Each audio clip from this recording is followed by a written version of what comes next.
네, 북한이 오는 24일부터 31일 사이에 인공위성을 발사하겠다고 일본에 통보했습니다. 지난 5월 발사에 실패한 군사 정찰 위성의 재발사를 위한 것으로 추정되고 있습니다. 예, 북한 김정은 국무위원장이 해군 함대를 시찰하고 순항미사일 발사 훈련에 참관했다는 소식도 전해지는데요. 어제 시작된 한미연합연습에 대한 맞대응 행보로 보입니다. 오늘 관련 내용들 김열수 한국군사문제연구원 안보전략실장과 말씀 나눠보겠습니다. 실장님 어서 오십시오. 안녕하세요. 예. 안녕하십니까. 전해드리고 있지만 24일부터 31일 사이에 인공위성을 발사하겠다고 일본에 통보했다는 내용이 오늘 이른 아침에 속보로 좀 전해졌습니다. 네. 아무래도 5월에 발사 실패한 군사 정찰 위성 재발사로 지금 보이는 상황인 거죠, 실장님? 그렇죠. 군사정찰 위성 북한이 이제 명칭을 한 것은 천리마 1호. 거기에 이제 정찰 위성의 이름은 만리경 1호. 이름은 참 잘 지어요. 그런 이름을 잘 짓는 것만큼 북한 주민들을 위해서 열심히 했으면 좋겠다는 생각은 항상 드는데 어찌됐든 그때는 일본 해상경찰청에 통보를 하고 그리고 이제 또 IMO도 통보를 했습니다. 예. 그런데 이번에는 북한이 IMO에는 통보를 안 하고 일본에만 통보를 했어요. 왜 그러냐면은 일본이라고 하는 것이 지역별로 항행 그 구역을 조정하는 나라가 일본이기 때문에 이 지역 우리 여기 동북아 지역 전체는 일본이 담당을 하거든요. 그래서 네. 이제 일본에 통보를 해줬습니다. IMO는 왜 안 했느냐 하면은 지난번에 이 북한의 정찰 위성을 발사하고 난 뒤에 실패를 하긴 했지만 IMO에서는 결의안을 통과시켰어요. 그렇죠. 그래서 북한이 안보리 결의를 위반하고 이렇게 정찰 위성을 발사한 것은 이 결의에 위반되는 거다라고 하는 결의안을 통과시켰기 때문에 네. 그때 IMO에는 앞으로는 절대로 통보 안 하겠다라고 그때 북한이 얘기했어요. 예. 그렇기 때문에 IMO는 통보를 안 하고 지금 일본에만 통보를 했는데 뭐 24일이면 내일 모레잖아요. 네. 그래서 가장 가능성이 높은 날짜는 제일 첫 날짜예요. 뭐 그전에는 이제 통보하고 난 뒤에 이틀 뒤에 발사를 했지만 네. 그래서 24, 25가 이제 그게 목요일 금요일이죠. 가장 발사할 가능성이 높다 이렇게 보죠.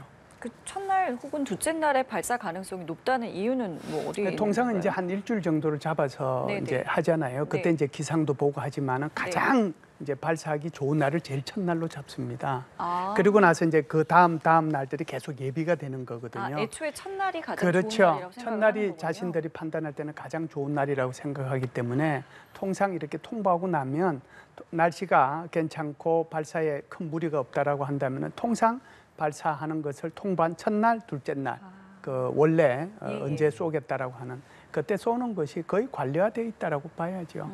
시점은 어떻게 보세요? 이 시기를 택한 이유예요. 지금 이제 북한이 군사 정찰 위성을 발사할 거라고 하는 것은 실패하고 난 뒤에 금방 이제 아마 곧 재발사할 거라고 얘기들 했잖아요. 네. 게다가 이제 김정은 위원장이 이 6월 달에 있었던 노동당 중앙위원회 전원회의를 통해 가지고 전반기에 가장 잘못한 것이 바로 이 군사 정찰 위성 실패한 거다. 그래서 곧 이제 여기에 대해서 그 실패의 원인을 찾아 가지고 발사할 거다. 그래서 뭐 사람마다 좀 생각은 다르긴 했지만 전문가들이 하는 얘기도는 아마 뭐 금방 발사할 수 있지 않겠느냐. 왜 그러냐면 이게 북한은 워낙 그 소위 말하는 장거리 미사일의 엔진 문제는 큰 문제가 없기 때문에 그래서 발사하는 데는 큰 문제는 없을 거다. 그러면서 이제 아마 최장 이제 늦게 잡은 것이 바로 9월 9일인데 9월 9일이라고 하는 것이 바로 북한으로 보면 정부 수립일이거든요. 북한 정부 수립일. 네네. 그게 올해 75주년이고 그 75주년에 맞춰서 열병식을 하게 될 겁니다.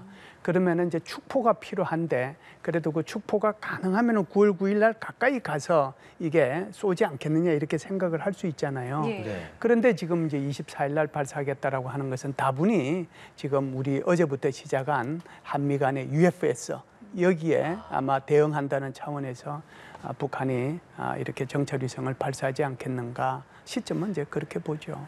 3개월 전에 실패했을 때 어떤 이유로 실패했었는지 다시 한번 좀 말씀을 해주실까요? 실패한 것은 북한이 이제 얘기한 것은 이래요.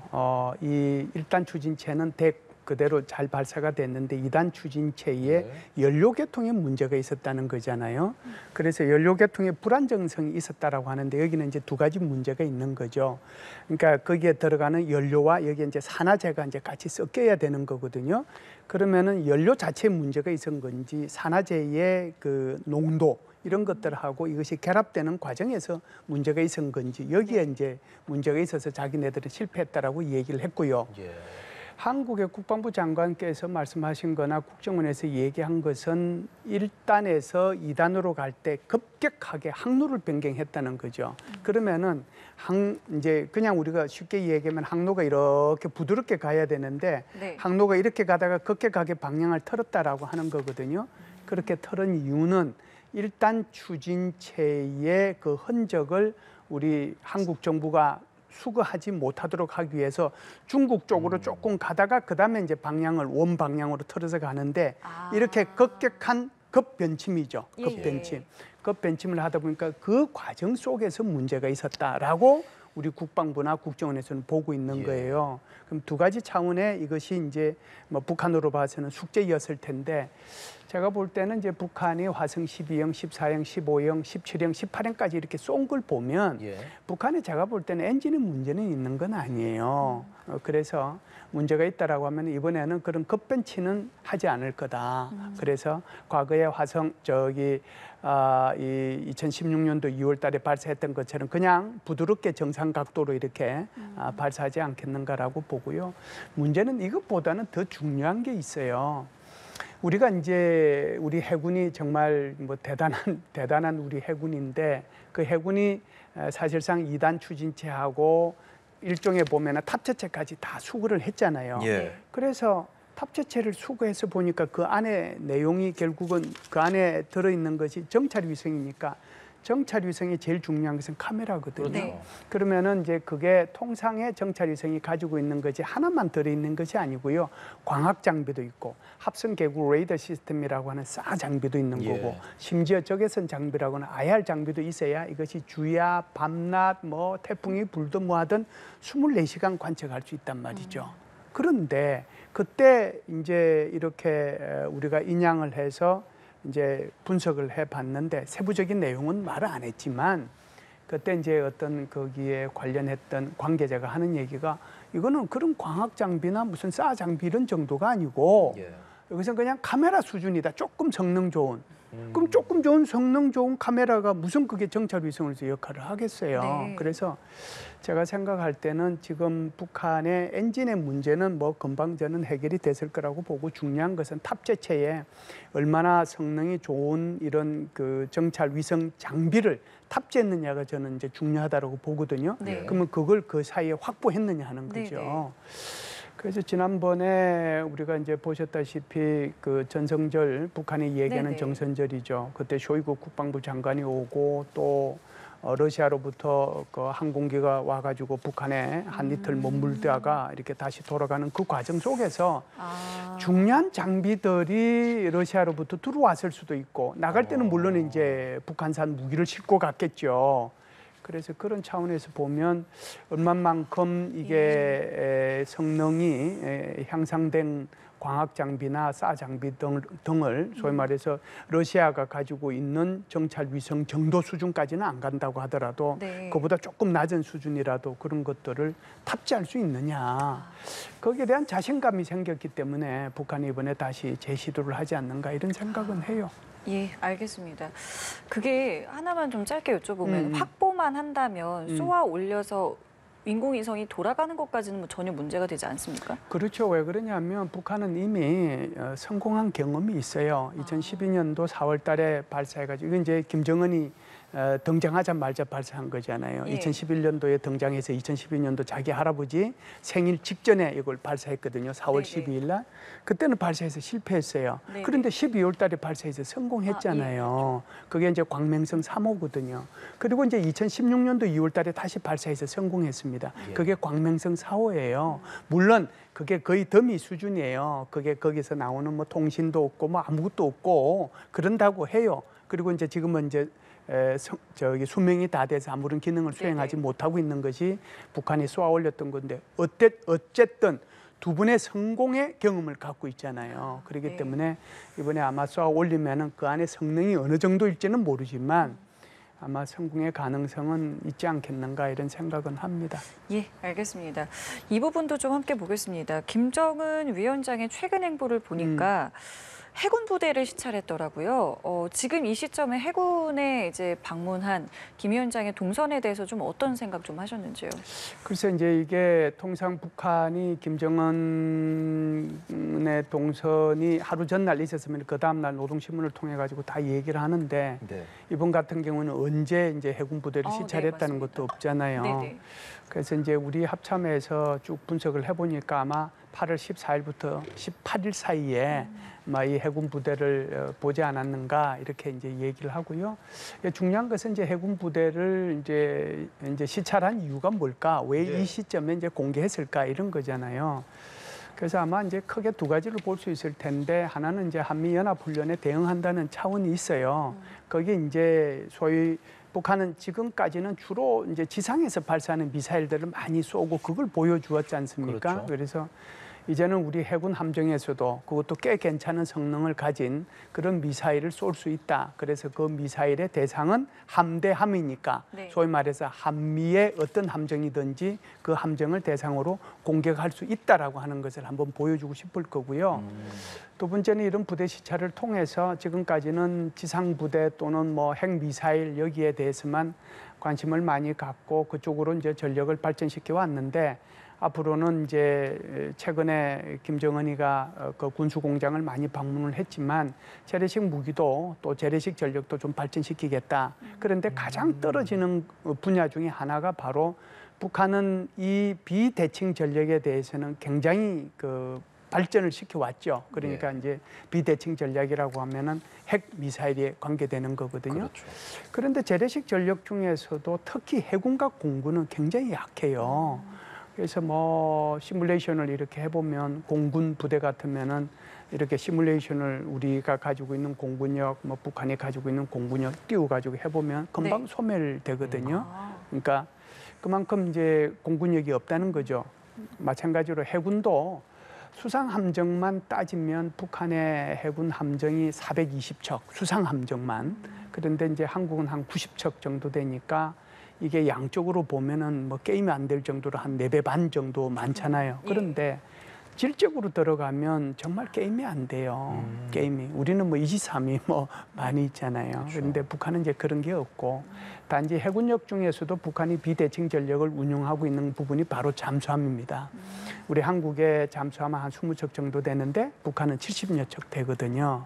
그래서 굉장히 잠수함 강국이에요. 이것도 이제 비대칭 전력인데 그런 차원에서 보면 앞으로 해군력을 좀 이제 이 수상 건조함이라든지 그것을 최신함이라든지 전투력이 좀 괜찮은 함으로 바꾸겠다는 그런 의지 그런 것도 동시에 내포된 두 가지 목적을 가지고 이렇게 이번에 순시하지 않았는가 이렇게 봐요.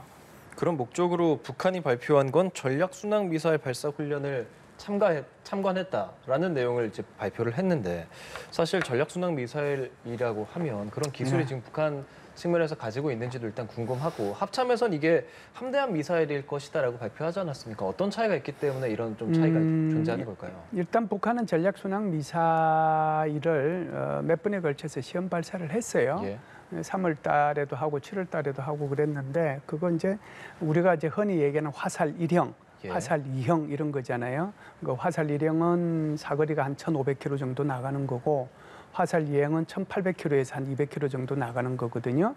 그런데 이게 이제 한 2시간 정도 이렇게 빙빙빙 돌다가 어떤 목표물을 따지는 건데 순항 미사일이라고 하는 것이 말 그대로 크루즈 하는 거잖아요. 우리 GPS 따라가듯이 이렇게 이제 우리 차량을 이렇게 몰고 가면 그 GPS 시키는 대로 우리가 차량을 몰고 가잖아요. 크루즈 미사일도 똑같은 그런 논리로 가는 것이 바로 크루즈 미사일이라고 볼 수 있습니다. 그래서 전략 순항 미사일을 북한은 이미 개발을 했고 그것이 완성됐다라고 하는 것을 이미 우리한테 다 보여줬어요. 노동신문을 통해서. 그래서 이 전략 순항 미사일은 제가 좀 전에도 말씀드렸다시피 1,500km, 1,800km, 2,000km 정도에 나가는 사거리를 가지고 있고 전략이니까 앞에 뭐가 붙어요? 순항 미사일은 미사일인데 앞에 탄두가 재래식 탄두가 아니고 그러니까 소위 말해서 전술 핵무기가 앞에 탑재된다는 거죠. 그래서 그런 차원에서 전략 순항 미사일이 발사하는 것을 보여줬다라고 하는데 합참은 이제 좀 생각이 다르죠. 그 모습을 보면은 정확하게 거의 전략순항 미사일 북한이 그전에 시험 발사해서 노동신문에 보여줬던 거하고 똑같아요. 그런데 합참이 발표한 것은 이것은 전략순항 미사일이 아니고 함대함 미사일이다라고 네. 이제 얘기를 하는데 아마 이 전략순항 미사일을 함대함 미사일로 바꾸고 하는 그 과정은 그렇게 큰 어려움이 있거나 기술적으로 큰 뭐 저거는 없는 것 같아요. 낮은 수준으로 바꾸니까. 그래서 이제 합참에서 발표한 것은 이건 뭐 앞에 그것 물론 전략순항 미사일도 아니지만 이번에 뭐 2,000km, 뭐 1,500km 날아간 것도 아니고 기껏 한 200km 정도 날아갔다. 네. 그러니까 이건 아마 금성 3호 정도 개량에 해당되지 않겠는가 이렇게 이제 발표를 했죠. 실제로 만약에 북한이 정말 성공을 했다면 영상을 공개를 했을 텐데 이번에 영상을 공개 안 했더라고요.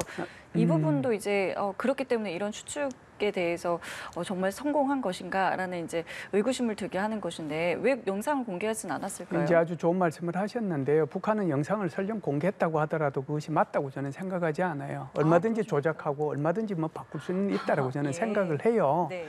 그리고 이제 그 아나운서가 얘기했다시피 정확하게 한 채의 오차도 없이 거기 떨어졌다라고 얘기하잖아요. 네. 단 한 분도 그렇게 말 안 한 적이 없어요. 그래서 이걸 얼마나 이제 신뢰성을 갖고 이제 믿을 건가 하는 것이 문제가 되는데 예. 그럼에도 불구하고 사진을 공개한 것과 안 한 것과는 그래도 좀 신뢰성의 차이는 있다라고 저는 생각을 해요. 네. 그래서 이제 한 200km 정도 나간 거고 한 건데 한국의 합참이요. 한번 생각을 해보세요. 북한의 이런 그 뭐라고 할까요? 함정에서 이 미사일을 쏜 걸 전부 다 추적했다는 거잖아요. 그렇죠. 그죠? 네. 전부 다 추적해서 김정은이가 언제 거기에 갔고 거기서 발사했는데 그 발사한 것이 외양은 똑같이 그 화살 일행이라고 하는 전략 순항 미사일을 닮았는데 실제로는 이것이 함대함 미사일이 아니고 오히려 금성 3호에 해당되는 한 200km밖에 안 갔고 그것도 정확하게 안 맞았다. 네. 이렇게 얘기할 수 있는 것은 그곳을 뚫어지게 바라보고 있었다는 거잖아요. 그렇죠. 그걸 달리 얘기하면 한국의 ISR, 소위 말하는 한국의 정찰 자산들, 그다음에 미국이 가지고 있는 정찰 자산들, 인공위성으로부터 글로벌 호크까지 우리가 가지고 있는 정찰 자산들을 다 동원해서 그것을 24시간 관찰했다는 거거든요. 아마 북한이 깜짝 놀랐을 거예요. 아니, 우리가 동해에서 이렇게 가서 쏘았는데 이걸 그러면 24시간 다 관찰하고 이것이 전략순항 미사일이 아닌 것도 알고 200km밖에 안 간 것도 알고 그리고 이것도 잘못 맞은 것도 다 안단 말이야? 이런 거잖아요. 북한이 아마 우리 한국의 합참에서 발표한 걸 보고 조금 쇼크를 먹었을 가능성도 있다 저는 그렇게 생각을 해요. 예. 이번에 공개되는 이렇게 사진들 보면 스텔스 형상을 좀 띄고 네, 있어요. 네, 제가 네, 뭐 네. 정확하게는 모르지만 압록급 포위함이라고 하고 한 1,500톤급 정도 네, 되는 네, 네. 그런 함인데 정말 스텔스 기능 가능한 그런 것들을 북한이 가지고 있습니까? 이것도 이제 합참에서 얘기하는 거 외양은 보면 예. 그 일반 스텔스 함정들이 가지고 있는 그 외양하고 굉장히 비슷해요. 그러니까 일반 스텔스 함들은 그냥 다른 배들은 그냥 이렇게 긴 경사를 다 가지고 이제 쭉쭉 이제 유선형으로 잘 뻗어 있잖아요. 네. 그런데 이제 그 스텔스함이라고 하는 것은 각도를 좀 조정을 해서 소위 말하는 피탐 될 수 있는 면적을 줄이는 거거든요. 그 두 가지 기능을 해야 이제 스텔스 기능이 있는데 하나는 피탐 면적을 줄이는 거고 하나는 이게 피탐되지 않으려고 하면은 거기에 우리 쉽게 얘기하면 그냥 페인터 그걸 이제 도료라고 그러는데요. 스텔스 도료를 거기에 발라야 돼요. 근데 이제 북한이 외양은 지금 언뜻 보기에는 그 스텔스 기능을 할 수 있는 것처럼 피탄 면적을 줄인 것처럼 보이지만 실제로는 그 도료, 소위 말해서 스텔스 기능을 수행할 수 있는 도료를 확보해서 그걸 바른 것으로 보지 않는다. 만일에 한번 생각해 보시죠. 북한이 그렇게 해서 저기 스텔스 기능이 있다라고 하면은 우리 한미의 정찰 자산이 어떻게 저걸 알아냈겠죠? 어떻게 발견해서 어떻게 그게 날아가는 거 잘못된 거 이걸 다 알아낼 수 있겠어요. 역으로 생각하면 되겠군요. 그렇죠. 그래서 합참에서 발표한 것도 아직은 거기까지 간 것 같지는 않다 이렇게 이제 했는데 제가 볼 때는 합참의 그 발표가 좀 더 신뢰성이 있다 이렇게 봅니다. 이 김정은 위원장이 해군 부대를 이제 시찰한 것도 여러 의미가 있다고 말씀을 해주셨는데 앞으로 이 북한이 조금 뭐 새로운 형태의 무력 도발, 뭐 특히나 이제 뭐 국지 도발 이런 부분을 강조할 것이다라는 이제 어떤 관측에 대해서는 어떤 생각 갖고 계세요? 북한은 이제 항상 그걸 그럴 가능성이 있죠. 작년에만 하더라도 작년 10월 달에 북한이 그 9.19 공동 합의가 있었음에도 불구하고 NNL 부근으로 끊임없이 방사포 쏘고 탄도탄 쏘고 했잖아요. 네. 그리고 이제 우리 울릉도를 향해 가지고 미사일도 쏘고 예. 그렇게 했는데 이제 그것이 이제 과거를 돌아가 보면 과거에는 이제 천안함 폭침도 있었고 연평도 포격 도발도 있었단 말이죠. 그래서 북한은 이제 전략적 도발은 할 만큼 했다라고 생각을 해요. 뭐 엄청나게 많은 ICBM 쏘고 뭐 보여줄 거 이제 거의 다 보여줬는데 그렇다라고 하면 본격적으로 이제 이게 국지 도발의 가능성도 있지 않겠느냐 이런 생각을 해요. 게다가 왜 그러냐면 이번에 이제 그 북한으로 얘기하면은 총참모장이죠. 우리 한국으로 보면 합참의장인데요. 예. 합참의장을 경질을 했는데 그 리영길이라는 사람이 그 자리에 들어갔거든요. 그 사람이 총 작전국장을 했던 사람입니다. 그래서 실제 작전에 굉장히 해박한 인물이죠. 그렇기 때문에 그 인물이 중심이 돼서 아마 국지 도발을 할 가능성도 제2의 연평도 뭐 포격 도발이라든지 제2의 무인기 도발이라든지 또는 이제 우리 DMZ에서의 도발이라든지 그런 가능성은 항상 열려 있죠. 예측 불가능한 것이 바로 북한인데 우리 합참에서도 수많은 시나리오, 가상 시나리오죠. 그러니까 예. 우리가 상상하지 못할 정도의 그 가상 시나리오를 세워서 여기에 대비를 하고는 있는데 또 어떤 이제 국제 도발을 할지 한번 우리는 거기에 철저히 좀 대비해야 되지 않을까 이런 생각은 해요. 예. 한미 양국이 어제 을지 자유의 방패 연합 연습을 시작했습니다. 네네. 이 연합 연습의 시나리오적인 부분에서 바뀐 점들도 있는데 지금 말씀하신 그 국지 도발이라든지 그런 다양한 부분도 이번에 좀 직접적으로 적용하려고 했다고 들었습니다. 옛날 같으면은 이제 이 연합 연습을 하거나 UF에서 이런 거를 하게 되면은 이제 국지 도발 그리고 나서 국지 도발이 좀 과해져서 이제 전면전으로 가는 그런 이제 시나리오를 항상 생각을 했거든요. 그런데 이번에는 그런 거를 다 없앴습니다. 없애고 오히려 북한의 핵 무력의 능력과 의도, 어떤 의도를 가지고 이걸 사용할지 거기에 대해서 이제 미리 우리가 이제 한번 연습을 해보는 거거든요. 그리고 이제 새롭게 바뀌어진 안보 환경, 우리 여기 지금 뭐 동북아뿐만 아니라 전체적으로 세계 정세의 안보 환경이 많이 바뀌지 않습니까? 또 우크라이나 전쟁을 통한 전쟁의 교훈. 그리고 이제 북한의 그 가짜 뉴스 이런 것들을 다 종합을 한 시나리오를 짰어요. 그래서 그 시나리오에 맞춰서 지금 연합 연습을 하고 있다. 그래서 뭐 잠시 이제 그 덤으로 말씀을 드리면 어제 이제 서울시청에서 이런 북한의 핵 무력 공격과 관련된 그런 토의가 있어서 갔다 왔는데 시장님을 비롯해서 거기에 실국장들 다 참석을 하고 그다음에 이제 평가 요원들 그다음에 그 경찰, 군인, 소방관 뭐 이쪽에서도 다 와가지고 합동으로 거기에 아주 열심히 토의하고 훈련하는 모습을 보면서 조금 안심하고 돌아왔습니다. 이 시나리오 측면에서도 뭐 이전과는 좀 다른 차별화된 모습이 있었는데 실제로 지금 이 연합 연습이 역대 최대 규모라고 하더라고요. 뭐 어떤 점이 이전과 좀 달라졌는지 좀 소개 부탁드리겠습니다. 제일 큰 거는 이제 우리가 UF에서 하면은 을지 연습은 정부 연습이잖아요. 네네. 그러면은 실제로 전쟁이 벌어졌을 때 어떻게 정부가 전시의 정부 기능을 유지를 하면서 국민 생활을 안정시키고 그리고 이제 군대가 원활한 작전을 할 수 있도록 도와주느냐. 여기에 이제 다 충무 계획이라는 게 만들어져 있거든요. 이런 절차 연습을 하는 이것을 을지 연습이라고 그래요. 네. 그 을지 연습과 병행해서 뭘 하느냐 하면은 바로 프리덤 실드 훈련을 하는 거죠. 그래서 이 훈련을 이제 한미 간의 연합 훈련을 하는 거예요.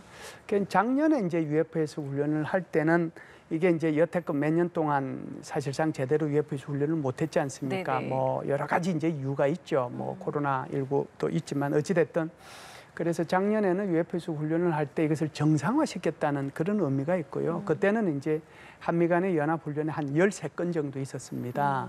그리고 이제 올해 봄에 UF에서 훈련할 때는 올해 봄에 FS 훈련할 때는 굉장히 이제 규모가 커졌죠. 예. 그때는 한미 연합 훈련이 한 25건 정도가 있었고요. 이번에는 아마 역대급 훈련일 텐데 30건 정도 되거든요. 그래서 이제 한미 연합의 그 어떤 화력 훈련도 하고 그다음에 한미 공군이 같이 하는 쌍미 훈련도 하고 그래서 그 훈련 자체가 한 30건이기 때문에 아마 역대급 훈련이다 이렇게 이제 표현을 하는 거죠. 또 하나 시청자분들이 아마 가장 가까이서 체감할 수 있는 게 이제 6년 만에 민방위 훈련도 이제 네, 재개가 네. 되잖아요. 이건 또 어떤 의미 있다고 보십니까? 지금 말씀하신 것처럼 사실상 북한의 핵 미사일 위협을 우리가 이제 어느 정도 느끼고 여기에 실감을 하고 대비하느냐 하는 것이 중요한 거잖아요. 네. 회색 코뿔소는 분명히 저 앞에 보여요. 예. 쿵쿵 거리는 소리도 들려요. 그런데 거기서 내가 안 본 체하고 안대를 한다든지 길을 막아버리면 회색 코뿔소가 분명히 나타났는데도 전부 다 못 본 체 하는 거잖아요. 안 듣는 척 하는 거잖아요. 네. 그러면은 결국은 어떤 결과가 오겠어요? 재앙이 오는 거잖아요. 그렇죠. 그래서 회색 코뿔소가 나타났을 때 여기에 대해서 경고를 하고 경종을 울리고 어떻게 대피를 하고 준비를 해야 될 건가 하는 것을 하는 것이 바로 이게 이제 얼지 연습이라고 볼 수 있는데, 그런 연습 차원에서 지금 민방위 훈련도 정말 몇 년 만에 한번 하는 거거든요. 예. 예를 들어서 이제 일본 같은 경우에도 미국 같은 경우에도 미국은 이제 하와이에서, 일본 같은 경우에도 지난번에 북한이 ICBM을 쏘았을 때 실제로 센칸센이고 그 고속철도가 다 정차시켰잖아요. 이제 그런 만큼 오히려 우리보다는 더 먼 위협에 있다라고 생각하는 미국이나 또는 일본이 이런 데 대한 훨씬 더 실전적인 훈련을 하는데, 네. 우리도 코뿔소, 회색 코뿔소가 등장했다는 것을 인식하고 여기에 대한 철저한 대비가 좀 필요하지 않는가, 그런 차원에서의 연습이 바로 민방공 훈련이라고 볼 수 있습니다. 예, 알겠습니다. 한미연합훈련은 31일까지 진행됩니다. 지금까지 김열수 한국군사문제연구원 안보전략실장과 말씀 들었습니다. 오늘 말씀 고맙습니다. 감사합니다. 감사합니다. 예.